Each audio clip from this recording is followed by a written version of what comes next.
Welcome to another episode of Altitude Advantage. I'm your host and team reporter, Elisa Hernandez. Across the table, we have our lead writer on DenverBroncos.com, Aric DiLalla. You see him there on YouTube as the camera changes. The camera just loves you today. It just wants to see what I look like. He wants to see what you look like. It was good because it's getting ready to break down this matchup as we get ready for Week 9. Broncos will head to Houston to face the Texans to hopefully improve to 7-2 and extend their winning streak. But it's a lot to talk about on this episode. We're going to do some comments, some awards we're giving out a little earlier this week that we're going to touch on, as well as just getting ready for this very crucial matchup going against one of the best defenses in the NFL after coming off a win going against the best offense in the NFL. So lots to get to on this episode of Altitude Advantage. We love that you guys are tuning in. We love that you guys comment, and that's why we start the show with that on Thursdays. Yeah, this is going to be a battle. This is going to be a tough game. This will be a really good win for the Broncos if they're able to get it. It certainly will not come easy, and we'll get into all of that. But like you said, start with some comments. We like to start with the comments. Our loyal fans, they come through. Going to read some from our official YouTube page. So if you want to be featured, go leave a comment there.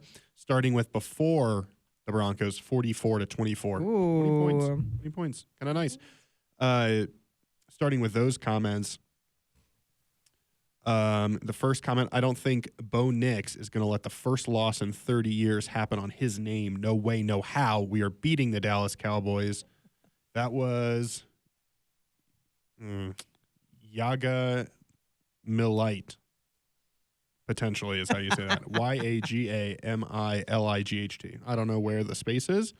Maybe it's not. Maybe there's no space. Maybe there's no space. You don't know. I don't know, certainly. David Thumb. Greetings. Thumb? Yeah, I don't know. David LRTHUM. So you have to, with these usernames, you got to like, first of all, here's what you do when you read a username as a YouTube comment. People, this is behind the scenes look. First, you got to make sure that nothing offensive is there. True. Because you just start reading and you're like, oh my gosh, what did I say? Then you got to cut it out.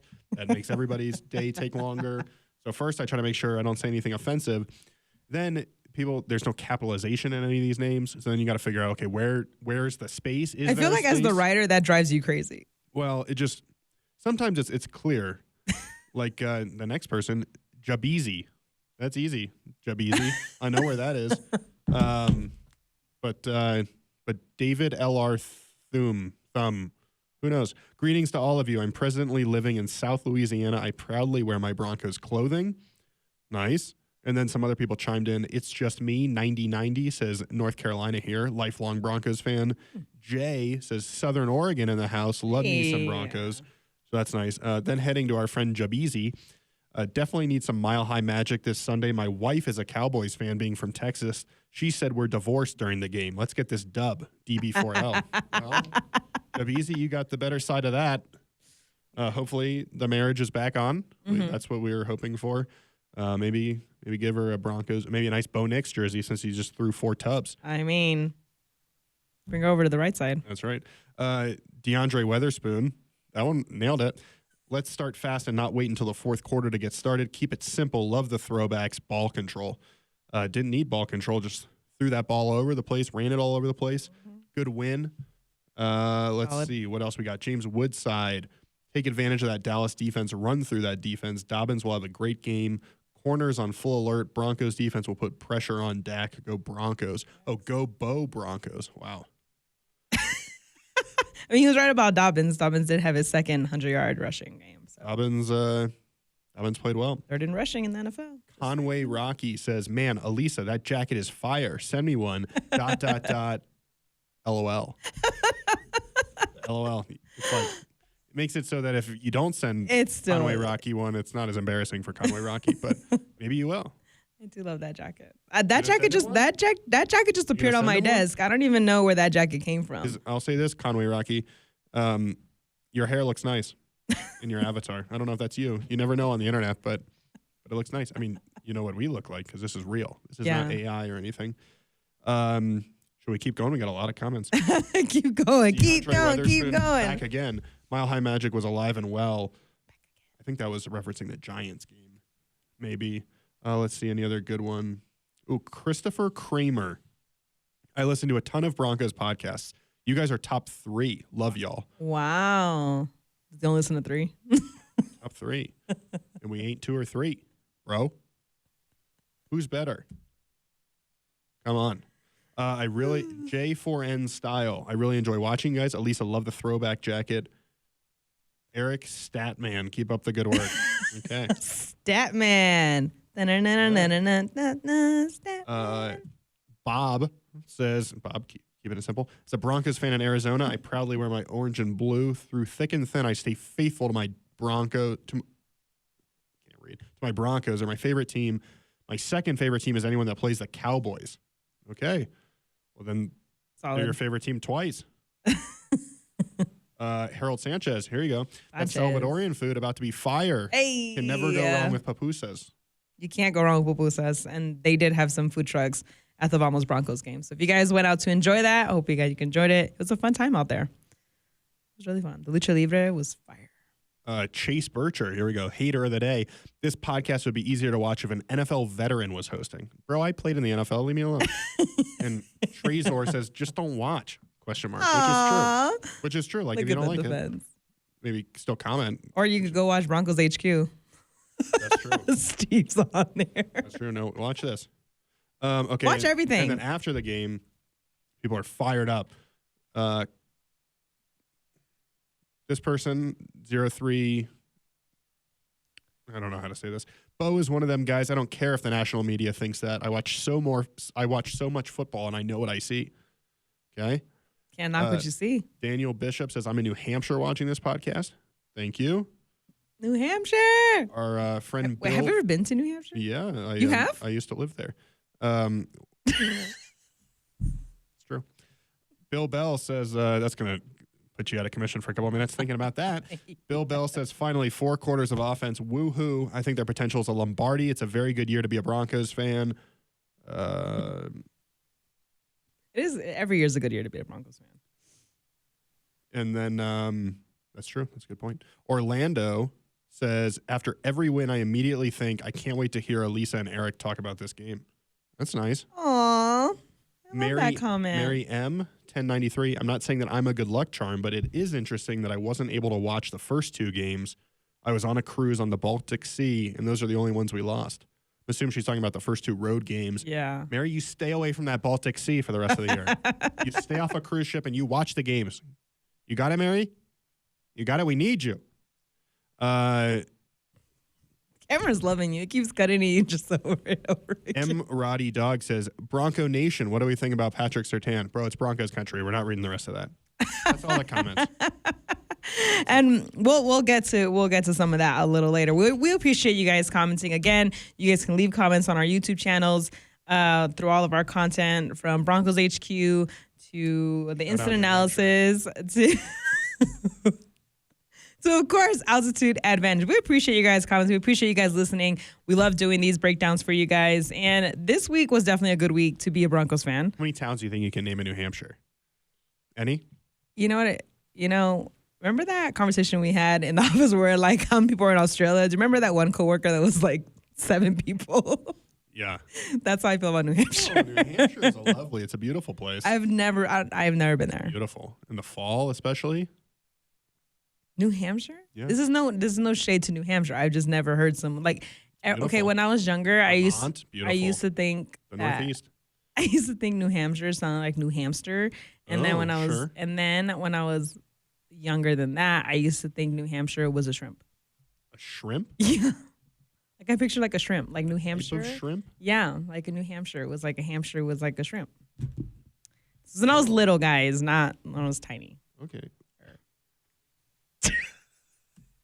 See, now you're going to be out of commission thinking about that. Well, look, it is a good week to be a Broncos fan because not only did the Broncos have a huge 20-point win against the NFL's #1 total offense, but they had the hat trick by the rookie RJ Harvey with 3 touchdowns. He ends up winning NFL Rookie of the Week. Woo!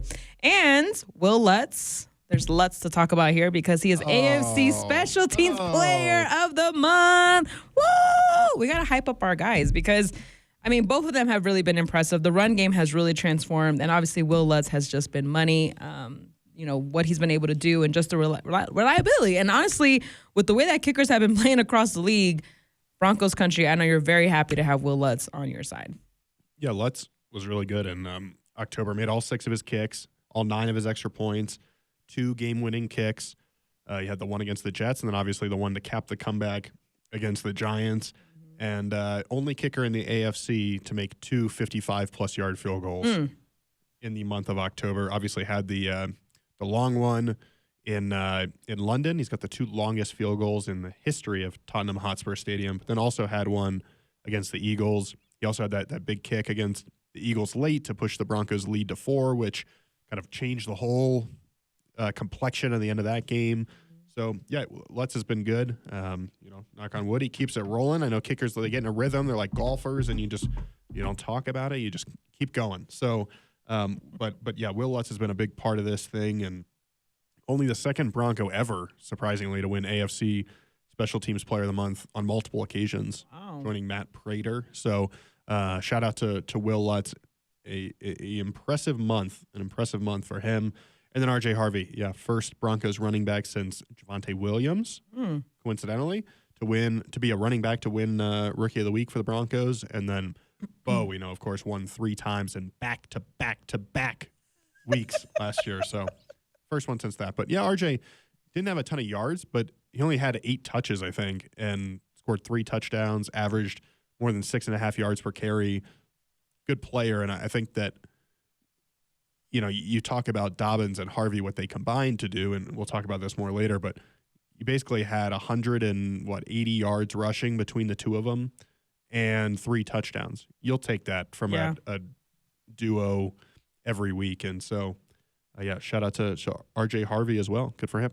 The way that they've been able to push each other in that running back room has been really fun to see, because J.K. Dobbins, being the veteran guy that he is, he roots for R.J. Harvey and really all the running backs so much. And I know that he says, like, look, we're trying to really transform this run game on this offense, and it's really good to see that really play out. And, man, you see what everyone was talking about when he was at UCF and the vision that he has, the speed that he has, his burst control, the way that he's able to shift and cut. Like, he has that on full display. He had that on full display against the Cowboys. So, that, again, well-deserved by the rookie, and hopefully more to come. But before we get in, he was so happy, too, after the game. It was fun. Like, I remember we talked to him right before just pure joy. Well, he seemed relaxed and happy. And before the start of the regular season, I remember he did this media scrum, and there's like 25, 30 people gathered around him. And I'd imagine, different than anything that he'd experienced at UCF or Virginia. And, he was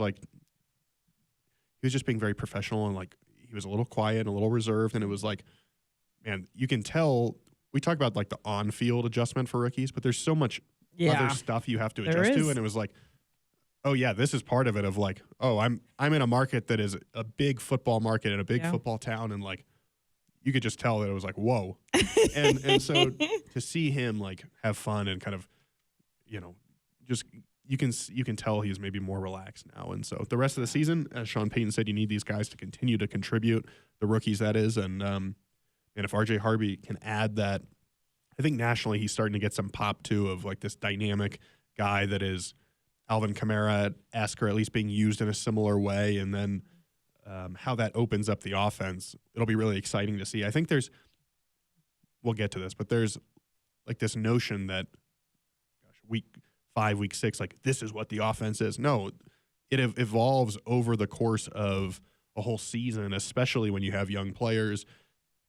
And I think that as you're working these guys in, you want to hit you want to win football games as you're doing this, but you also want to hit your stride, as you get to November, as you get to December, as you're heading into the postseason. And I just see this offense continuing to get better, like as they figure out these pieces. And think of what they did last year, right? Like the offense really didn't hit its stride completely until, say, week 10, week 11 against the Falcons. And then Bo Nix lit up the place, and the Broncos offense kind of got on a roll there against Cleveland, against Indy. And so Cincy, maybe you start to see the same thing happen. We'll get to the offense and how they need to get going, but it's not a finished product in week 5, week 6, especially we know with Sean Payton, like his teams always get better. And so that's where it's a week-to-week league. We talk about all these things, but the patience is important because, before you know it, you can score 33 points in a quarter. You can score 44 points in a game and really get going.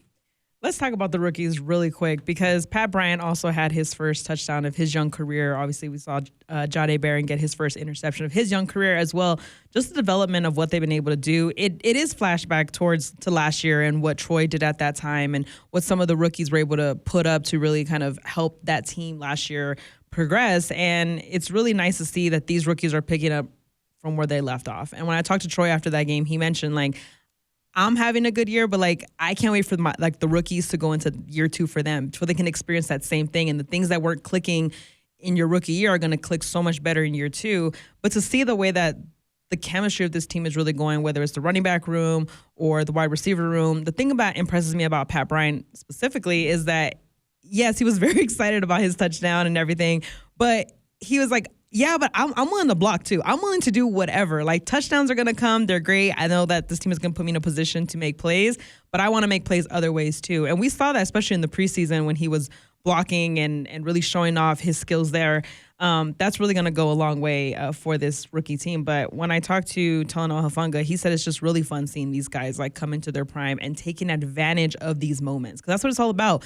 It's one thing to be great on paper. It's one thing to be good in practice. It's another thing that when the lights are on and, certain situations put the game in a position where you can extend the lead, that's where you need to shine. And these rookies definitely did that against the Cowboys. Yeah, it was a good sign. And I think you got to, like we said, and like Sean Payton said, this is the time of year where you start to not be rookies anymore and you have to contribute. And, there's a lot of chatter out there externally about the trade market and are the Broncos interested in, a receiver or whatever. Yeah. If guys like Pat Bryant and Troy Franklin and those guys continue to step up and make plays, maybe you don't need to do that. So we'll see what happens. But certainly just the way those guys are playing is impressive and need to keep it going.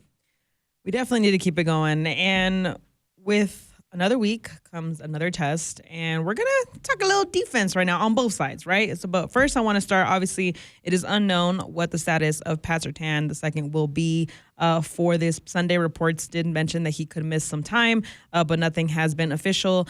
When you look at how this can affect the defense, looking at not only this game, but the next few games, how do you see the defense adjusting? I feel like they have a mentality of this next man up. It's been kind of their bread and butter over the last few seasons, but it's just another test that they're going to have to overcome. Yeah, I think this is probably the most fascinating storyline of the week and maybe, throughout the entire NFL is we've seen how good Pat Surtain is over the last few years and obviously wins Defensive Player of the Year. Last year, we've heard over and over again how he shuts down an entire half of the field, that quarterbacks just don't look over there. Yeah. And so, the reports are that he's going to miss multiple weeks. Sean Payton did say the team has at least considered or talked about whether to put him on IR, which would, of course, indicate that this is an injury that could last a few weeks. I think for the Broncos, it starts with you can't worry about what Thursday night against the Raiders looks like or 2 weeks from now against the Chiefs looks like or, even at what a game against Washington after the bye looks like. You've got to worry about this week. And I would say, though, from an IR standpoint, people might say, okay, well, if he's going to miss multiple weeks, why not put him on IR? Well, if you put him on IR, he's going to miss 4 games, not 4 weeks. And so that would mean he can't come back until that Raiders game after the Commanders game. So you never know. But if the Broncos don't put him on IR, that means they think there's at least a chance he can come back before that point. Mm-hmm. And so you talk about he suffers this injury on October 26th. The Broncos don't play the Commanders until November 30th. So that's a month and a few days between. So you're basically saying and it doesn't mean, again, Sean Payton does not talk about this. He typically does not talk about injuries. Right. So you don't know, could he come back against the Chiefs? Could he come back? You don't know kind of what that exact timeline looks like. There's been some different reports. Pat Surtain himself on his podcast said he's going to be back out there in no time. But whenever you talk about IR stint versus no IR stint, you start with kind of, okay, that means 4 games. So if they're considering not putting him on IR, that at least means there's a chance that he could be back for before that end of the 4 games. And that doesn't mean the 4th game. It could be the 3rd game. Who knows? But that's kind of what it means. So I know there's been some conversations out there about, hey, is it 4 weeks? Like, would he be able to go on IR and come back for the Commanders game? No, if he goes on IR, he's got to also miss the Commanders game. And I would also say, as we're recording this on Thursday, teams tend to make roster moves late in the week as well. And so it doesn't mean that he's not going to go on IR. It doesn't mean that he is. We don't know yet. And I think what I would say is that if you get to Sunday without him being put on IR, it at least is interesting, right? Because if the Broncos were going to do it, you would think they would do it before the game against the Texans so that counts as one of his 4. So again, earlier in the year, the Broncos didn't put Dre Greenlaw on IR for the first 2 weeks, and then it became clear that he wasn't going to be ready. Right. And so they did put him on IR, and he ended up obviously missing weeks 3 through 6. So you never know what's going to happen with someone's recovery, but that's kind of where we are with Pat Surtain. As you then turn to what does this look like for the Broncos, Elisa, I think the honest answer is we don't know, because one of the we're supposed to know everything. Well, I think everybody nationally is assuming like this is going to mean some big drop off, or it's going to change completely what the Broncos are able to do. And make no mistake, when you play a guy like Nico Collins, who is a talented receiver who can change the course of a game, or you play in the coming weeks these number 1 type guys, you're used to putting Surtain on him, having him lock down half the field, and then it changes the entire. And even this year, we've heard Vance Joseph say some of the times they call defenses intending to push the ball to Pat so that Pat can make a play. So we'll see how it changes. But what I would say is that Surtain's only missed 2 games in his career. Yeah. And if you count the Chargers game last year where he went out on the first series, you could say 3. Mm-hmm. And here's what I remember about those 2 last year. And those 2 are the ones I really look at, because those are the only ones under defensive coordinator Vance Joseph. Previously, different system, so not the same to me. The Chargers game was a struggle. But then when they had a week to figure everything out, and you tend to see this with any team, like when you lose a player mid-game, it's tricky. Yeah. When you then have additional time after a game going into game plan, becomes a little bit easier. And granted, I know that the Saints last year were not a powerhouse by any means, but the Broncos defense without Pat Surtain, and I think Chris Olave was out for that game too for the Saints, so it kind of evened out. But the Saints, the Broncos defense held them in check without Pat Surtain. And then this week, you look at the Cowboys in the second half. Cowboys only score 7 points with Dak Prescott in that second half. And I thought Riley Moss, Chris Abrams-Drain, Jahdae Barron, Jaquan McMillan, like all those guys still performed at a really high level. And so to me, I'm really interested to see what this looks like, because you can say, oh, yeah, it's going to look different without Pat Surtain. It's going to be, you can't shut down half the field. But we just really haven't seen it. And I think based on the very limited time where Pat has been off the field, the defense has been fine and still played at a high level. And so I think there's a chance that you come out this weekend, and not saying that like you're not going to miss Pat, but I don't think it's going to be this dramatic drop-off, this dramatic light year difference change that some maybe externally think it might be. The depth of this team cannot be understated. Like, the Broncos have playmakers, and it's one of the main reasons why I believe they went after Jahdae Barron in the first round, because when you saw Riley Moss go out last year, you kind of realized, like, okay, we can add some more depth at this position. And now, like, you have these pieces to move around in this game of chess as you're trying to figure out the best way to attack C.J. Stroud and that offense, because, Riley Moss has been playing very well this year. And I know there's been chatter about the flags and things like that, but he's been targeted 55 times as the nearest defender in coverage this season, tied for most in the NFL. But he's only allowed an opponent completion percentage of 40%, the lowest in the NFL, with a minimum of 20 targets. I mean, he's been playing at a level because you're learning from Pat. You're watching Pat. You're mimicking Pat. There's so many videos on social media of like him and Pat being so in sync, whether they turn the same time or they look like just little things like that you are feeding off of each other. And as Riley becomes more, he loves to play physical. I love the way he plays. He mentions, like, I can't worry about penalties. Like I just have to go out and play my game and make plays on the ball. And so I think when you look at how everyone can step up, obviously you see Jade getting his first interception, him getting comfortable, him fill himself within the defense. That's all going to play out. And they all complement each other so well. So to your point, I agree with you. Like, I don't think it's going to be this dramatic drop off. But for people that don't watch this team every single week or at practice every single week, I can understand that there's like, oh, it's just Pat and like who else? And it's like, have you looked at this roster? Like there are playmakers out there that they can really attack CJ Stroud, especially in terms of putting pressure on him or just finding ways to eliminate those big plays. Because I mean, they're coming off a really big win in Week 8 over the San Francisco 49ers, and when given pressure, CJ Stroud had like a perfect passer rating in Week 8, and so you have to find different ways to attack him. But to your point, the Broncos defense has seen a lot of good offenses over the course of this season so far, and they've been able to adjust and come out with wins. Yeah, I think there's two elements to.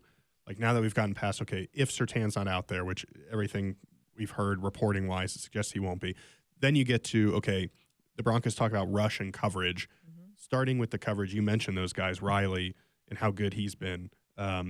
Chris Abrams-Drain, who Sean Payton's talked about as maybe having the best hands on the team and having the playmaking ability. And I think you watch Abrams-Drain last week, played off a decent amount against some of the talented receivers in CeeDee Lamb and George Pickens, but a week of practice, I would imagine he's going to be more comfortable if he's the one who ends up starting out there. Sean Payton said he wasn't going to say whether Jahdae Barron would stay at nickel or play outside. It could be an opportunity to see more of the first-round pick. Yeah. And, so far this season, Jahdae's impact because of just necessity, and because of how well the other guys have played, you haven't seen him on the field as much as maybe some other first-round picks around the league. Well, this is why you drafted him. This is a chance for him to have a bigger impact. And last year, you mentioned Riley Moss going out. Things were not great. You ended up having that Jameis Winston has that huge passing performance. I believe he had 500 yards or something like that. That was a crazy game. Against the Broncos last year on was that Monday Night Football? That was Monday Night Football. Deliver us from pick sixes. One of the best true. Quotes. There were a lot of touchdowns. Sorry, he had 497 yards, so just needed 3 more yards. But he had 6 total touchdowns, 2 to the Broncos, but 6 total. Deliver me from pick sixes. But part of the reason you draft Jahdae Barron is to keep yourself out of that position. Yeah. So interested to see who plays where. Mm-hmm. How do Riley Moss and Chris Abrams-Drain and Jaquan McMillan and Jahdae Barron, whatever that combination is, how do they play? How do Brandon Jones and Talanoa Hufanga on the back end help those guys? Because that's part of it. The Broncos get Dre Greenlaw back after he missed last week due to suspension. So how does he, you lose a key piece on the back end, but you gain a really good football player in the front 7. Yeah. And that's, to me, where part of it is coverage. And can you hold up against guys like Nico Collins? CJ Stroud had a season high in passing yards last week. Jalen Noel and Jaden Higgins have both played well over the last couple of games. I believe career highs. So did Xavier Hutchinson. So their receivers, who all went to Iowa State. 3 former Iowa State receivers. That's crazy. Combined for 166 yards and 2 touchdowns last week. Or 2 weeks ago. That might be a typo. I think it's supposed to be last week. The research notes. Couple typos. Got to get it back together. But you've got all that coverage, and then you get to the rush, right? And you mentioned CJ Stroud against pressure. Well, the Broncos' pass rush is quite simply, it's different than any other pass rush right now. And I know San Francisco is a little beat up. You saw in Seattle 2 weeks ago, Seattle really got after Houston.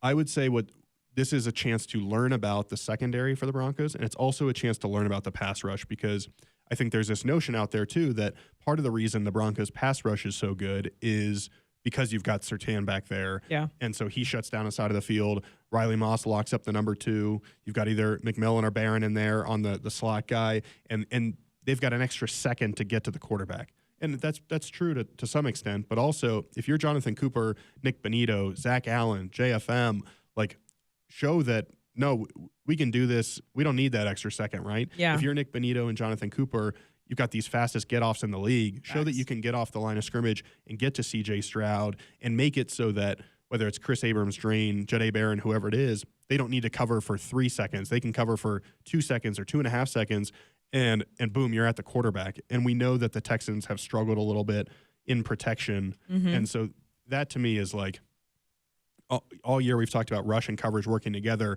The Broncos rush may need to be at its best to kind of help the coverage as opposed to maybe the other way around. Yeah, C.J. Stroud, I believe, has been sacked 15 times so far this season. Compared to Bo Nix, who's only been sacked 8 times.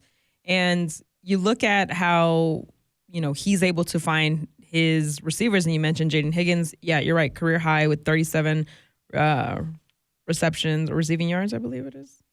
34. That's looks like a 7. You write better. Xavier Hutchins' career high is 69 receiving yards too. I mean, the way that they're able to kind of have those big plays, I think, is really key. And when you look at C.J. Stroud, he has 6 passing touchdowns and 9 interceptions on deep passes since last season. He has 8 pass TDs and 0 interception on deep passes the year before that, and he has the second best TD interception percentage in that stat line. But he's able to attack you in those ways. And that's why the secondary, and to your point, the safeties are such a key part. One of my favorite quotes that Talanoa Hufanga said about his position, he said, he's like, I take all the touchdowns on me. If there's a touchdown, is like, even though he's like, we're the last line of defense, we have to find a way to pick up and kind of make a play on the ball. And you've seen the way he plays. He plays aggressively. He plays very physical. And when I spoke to him in the locker room, I asked him, having played under DeMeco Ryans, how do you expect the challenges for this weekend to be? And he said the name of the game is physicality and toughness, and that's the name of our game too. And so it's going to be very fun and to go head to head with 2 teams that are just trying to be out there and perform at the highest level. And I think that's what you're going to see, a very physical game. And Bo Nix had mentioned that as well, of they're a tough team. They're one of the top defenses for a reason, and we have to take advantage of the little mistakes that they're going to give us, and we have to score whenever given that opportunity to score. So they're definitely not underestimating their opponent in this matchup, especially when you look at the Texans defense being first in points per game allowed and first in total yards per game allowed and tied for 3rd in takeaways. So being able to not, limit penalties and finding ways to just chip away at this defense is kind of the name of the game too. Yeah, and just want to clarify on the Stroud that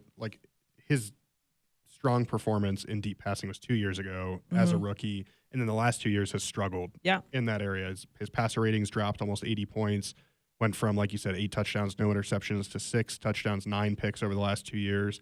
Completion percentages dropped 26%. So he has not, and we've seen that over the last couple of years, this Texans offense has not looked like it did when C.J. Stroud was a rookie and had all that success.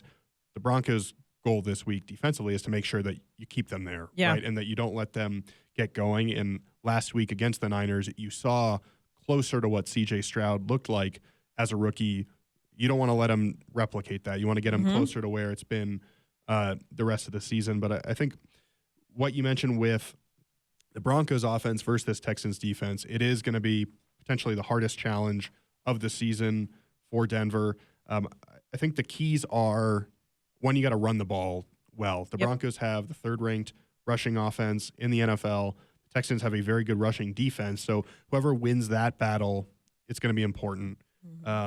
If you get one-dimensional against this Texans defense that has Will Anderson, who's really good, who has Derek Stingley, who might be the 2nd-best corner in the league behind Pat Surtain. Stingley obviously had a couple interceptions against Russell Wilson the last time the Broncos went to Houston, who has Jalen Petrie at safety.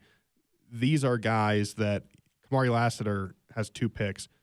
They've got 3 guys in that secondary with 2 picks and 5 passes defensed this year. So if you cannot run the ball and you get in 2nd and 10, 3rd and 10, and you're trying to move the ball against these guys, I think it's going to be really difficult. And so having a run game that can keep you in, and don't get me wrong, there are going to be times when you're probably in 3rd and 10. It's just the nature of playing against a team like this, and you're going to have to convert some of those. And we've seen in his career, Bo Nix having success in 3rd and long and making those big plays. This is where Cortland Sutton comes into play dramatically. Yeah. This is where you're going to have to make some plays on 3rd and 6, 3rd and 7, 3rd and 8. You're going to have to make some plays. Maybe you're going for it on a 4th down. It feels to me like a game where it could be a field position battle, like exchanging punts. It could be a game where 1 turnover, 2 turnovers makes the entire difference in the football game. You have to play clean football in this game. You can't, if you're Bo Nix and the Broncos offense, turn the ball over because, like, again, somebody that gets the ball at the 50 or the 40 where you only need to get 1 first down, that could change the tone of the game and the way the whole game goes. So got to play clean football, got to be able to run the ball, got to be able to make some big-time plays on 3rd downs, which last week the Broncos did a great job of. But this is a different challenge. And I think almost to like how the Chargers defense was when the Broncos were rolling in that 3rd quarter against the Chargers, they got the run game going, right? And then they were able to add in some passes down the field. That's what this has to be. And then you think of Bo Nix makes that, I think it was a 4th down throw to Cortland Sutton against the Chargers late in the game that sets up that last field goal, makes a big-time throw on, it was 4th and 6, 7, something like that. Big-time throw. Those are the types of plays you're going to have to make. Interestingly enough, for as good as the Texans are defensively, they have not been great in the red zone. I'm trying to find those stats, but they have not been great in the red zone against opposing teams. And so where is it?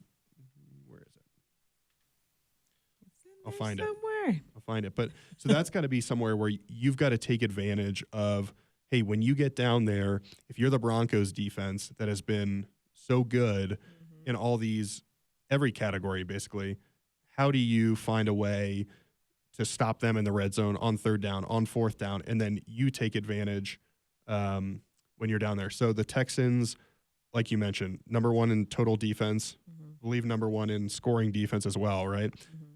They are 31st in red zone defense, allowing touchdowns on 70.6% of possessions. They've given up every single goal-to-go situation.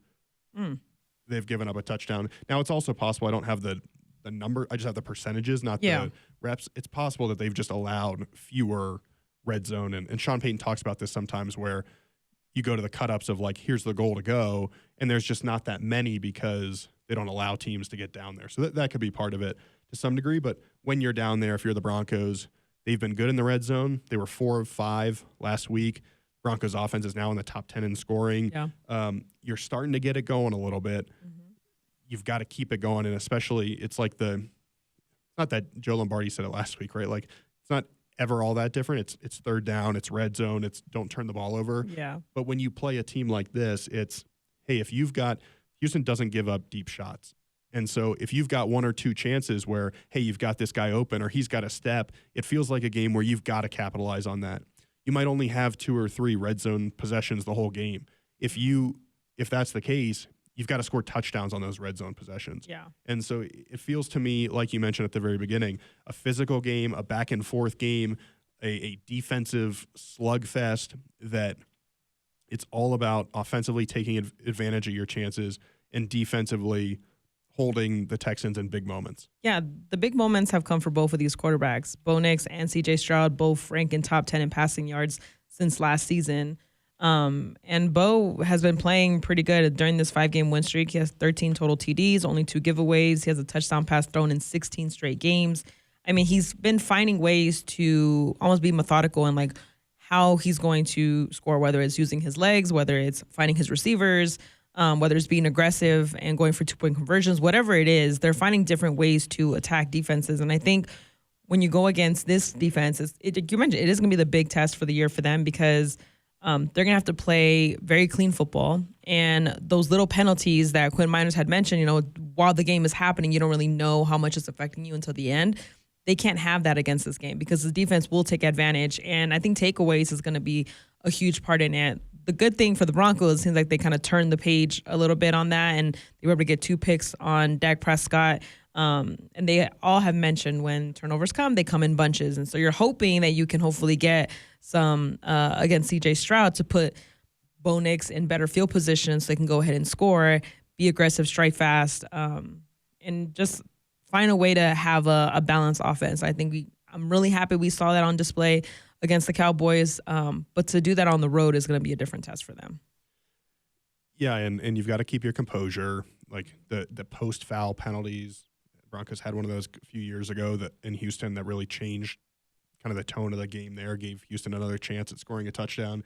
All the things like you've got to play smart football. Mm-hmm. And I know that nationally and like if you just glance at this game, it feels like, oh, the Broncos are 6-2, the Texans are 3-4. Like the Broncos should take care of business, but the Texans have won 3 of their last 4. Mm-hmm. And one of the things that I always look at from like how is this team doing, not from a record standpoint, but just how are they playing? Yeah, is point differential. And we've talked about this before. Some of the playoff teams' point differential. The Colts are number 116, but then New England 67, Denver 56, Buffalo 61, Kansas City 83. Like those are high point differentials that kind of suggest, hey, we're playoff caliber teams. Some other playoff teams are currently in the playoff standings. Pittsburgh has a 0 point differential. They've scored as many as they've given up. The Chargers at 15. Every other team that's not in the playoff field, so every team that's in the playoff field currently is at 0 or a positive point differential. Every team that's not in the playoff field has a negative point differential, except for Houston, which is at 50. So Houston is closer from a point differential standpoint to the Broncos, to the Bills, to the Patriots, than they are to the Chargers or the Steelers. And so that kind of suggests that this is a playoff caliber type team that doesn't have a record right now that indicates that. And they still have a tough schedule, so we'll see kind of what run they're able to go on. But again, it's a team that's won 3 of its last 4.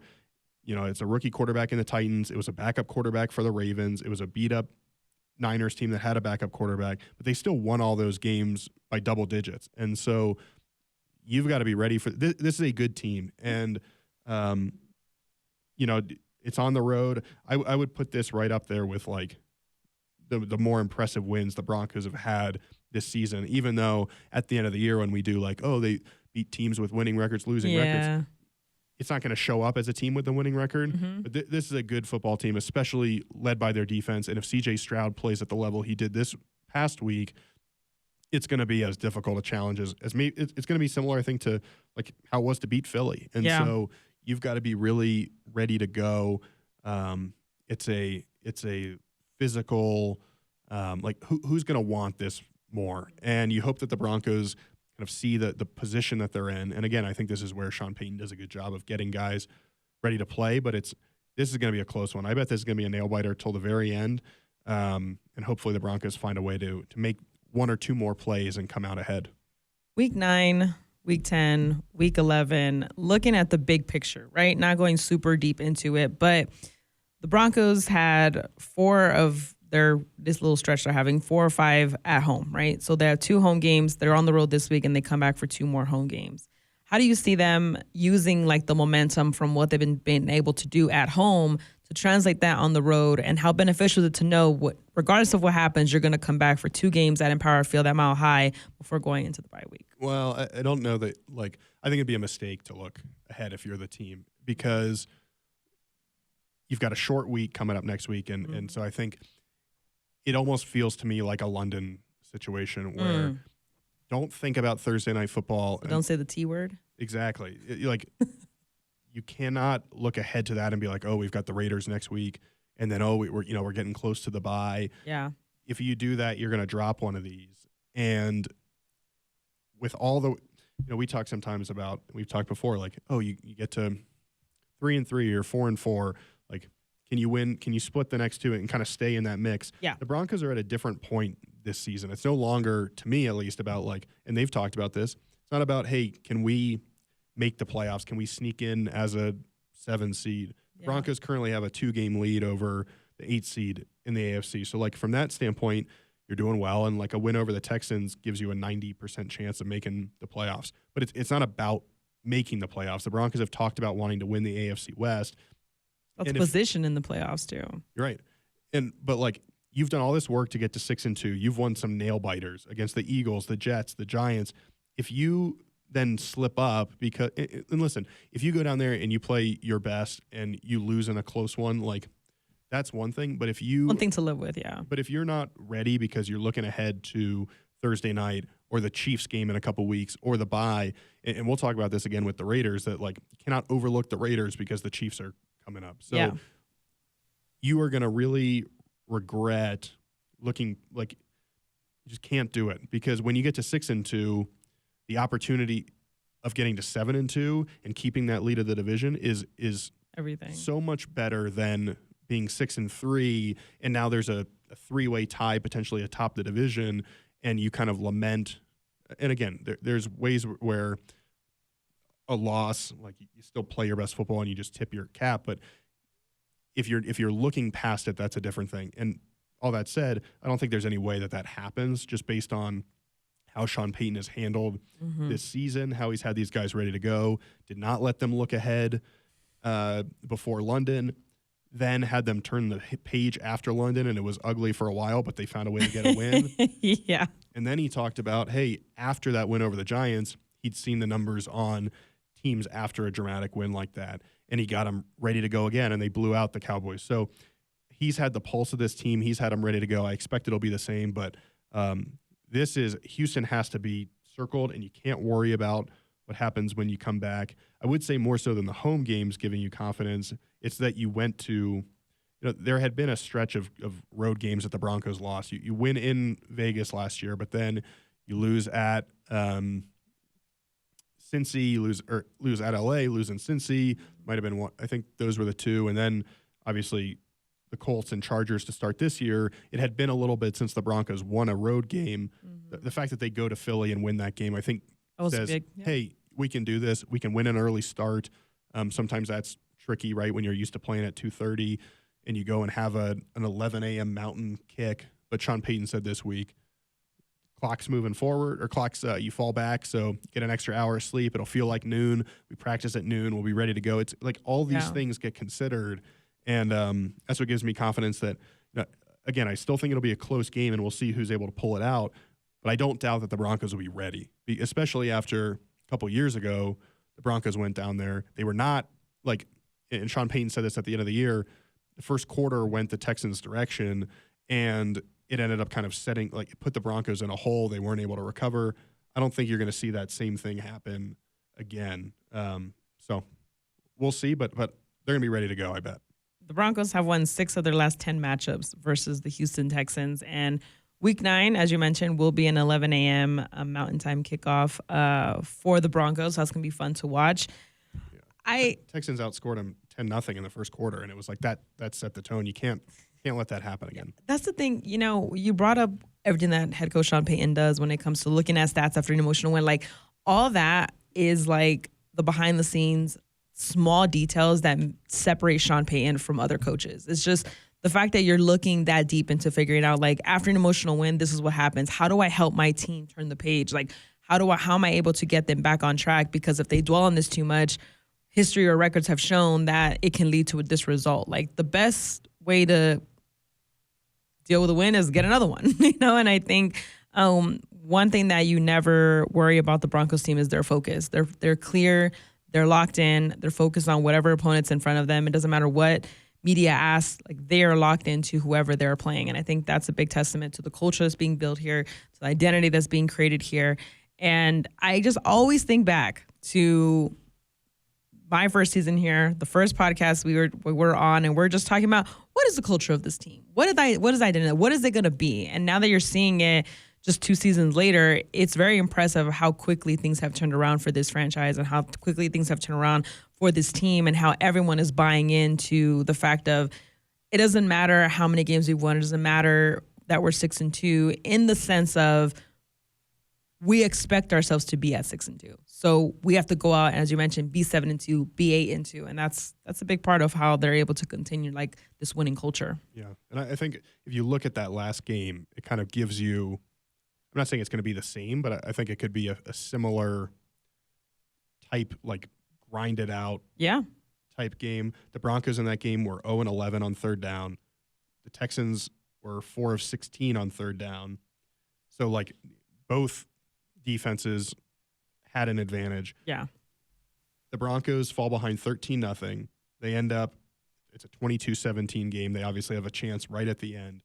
The things that kind of stand out to me as why the Broncos didn't win was, I mentioned that third down efficiency, 0 of 11 for the Broncos. You look at turnovers. The Broncos turned the ball over 3 times.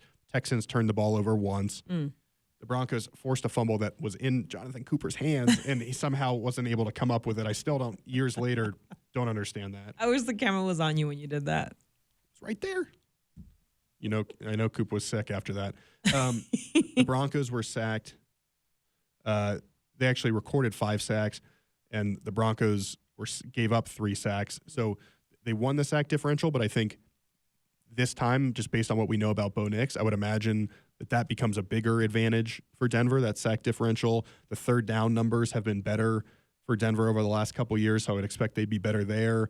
But again, it's the turnover, it's the third down, it's taking those sacks. And then in the red zone, the Broncos were 1 of 3, and the Texans were 2 of 3. Like, it's just these small little things. And so for the most part, it's going to be the same identity as the Texans team you played then. It's going to be a really good defense. It's going to be an offense that takes its shots. And it's still a Sean Payton coach team with a good defense. I think the Broncos defense is probably better now. I think the offense from the quarterback position, like Bo Nix is playing at a high level and avoids those sacks.